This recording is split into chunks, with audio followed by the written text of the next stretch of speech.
The Dershow. Nobody admits they're anti-Semitic. They just use their anti-Zionism as a cover for their anti-Semitism. If any Democrat dared to say anything positive about Israel, they'd be booed off the stage.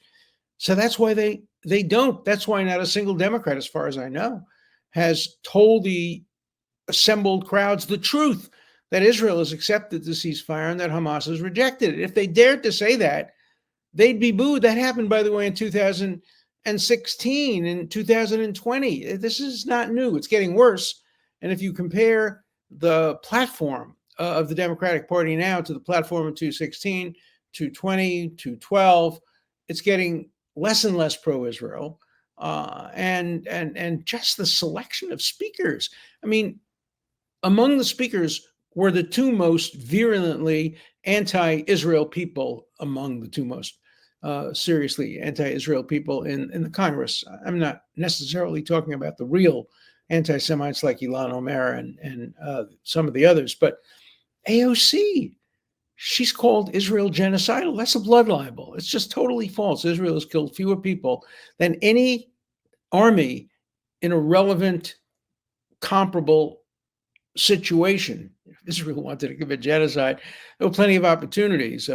Genocide against the people of Gaza, their population has tripled since the occupation. That's not genocide. People often ask me who manages my social media reels, and it's a company called View, VIEW Movement. View Movement. They've done great work for me. I have to tell you, they've really, really been terrific, and they've boosted my viewership. So if you're looking to boost your own social media presence with short form videos, use the code Dershow, capital, all caps, DERSHOW, to save 15% on your service with them. And if you want to see more about this, you can see it in the link in the description below. That's self-defense. Killing Hamas is not genocide. And when Hamas uses human shields, killing some human shields is not genocide. But to AOC, it's genocide. And AOC was an invited speaker. Now, she didn't talk much about Israel. She made one, statement that was probably approved by the committee because they didn't want controversy. But by giving her a platform, what they're saying is she's the voice of the Democratic Party. Biden has said the same thing. Listen to that lady. Listen to that lady. She makes a lot of sense. No, she doesn't.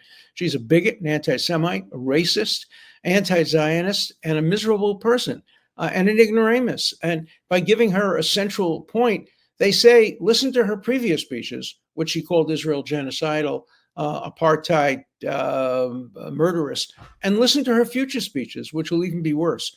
So giving her a platform, even if she was instructed not to talk about Israel, same thing is true with Bernie Sanders. Bernie Sanders, a guy comes from Brooklyn, not far from where I was born, and decides to solve the country's racial problems by moving to Vermont, where there are no people of color to speak of. The guy's a phony and a total hypocrite, and virulently anti-Israel, though Jewish. I mean, that makes you even worse because people say, oh my God, he's Jewish and he's anti-Israel. That he must be right. It's called the argument by ethnic identity. It's as phony as the argument ad hominem.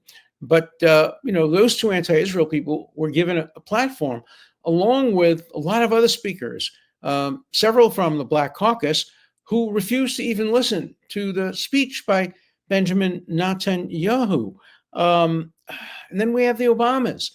The Obamas are responsible for turning the Democratic Party from generally pro-Israel to subtly and then pretty dramatically anti-Israel. Again, they're not talking particularly, nobody's talking about Israel. I don't remember that the word Israel has been mentioned at the convention.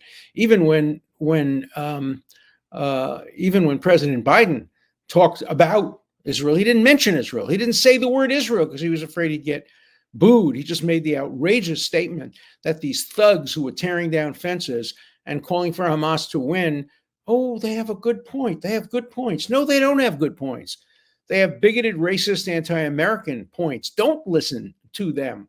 In fact, I have an op-ed today in the Wall Street Journal in which I skewer President Biden, who I voted for, and he's not nearly as bad as Kamala Harris on that this and some of the other Democrats on this, but the idea that he would say that these street thugs who are tearing down fences and calling for victory to Hamas and calling themselves the resistance, which is just another word for Hamas, that you should listen to these people because they have good points? No. You shouldn't be listening to them. You should be giving them the right to make fools of themselves, and then you should be rebutting them. He should have said that what they're asking for is outrageous and wrong. Oh, by the way, when they talk about too many people being killed on both sides, maybe they have a point. That's not what he said.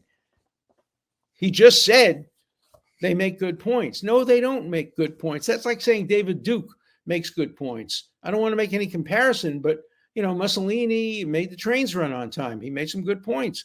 Hitler helped the German economy. He made some good points. Castro did away with some of the corrupt leaders. He made some good points. We don't say that about people like that.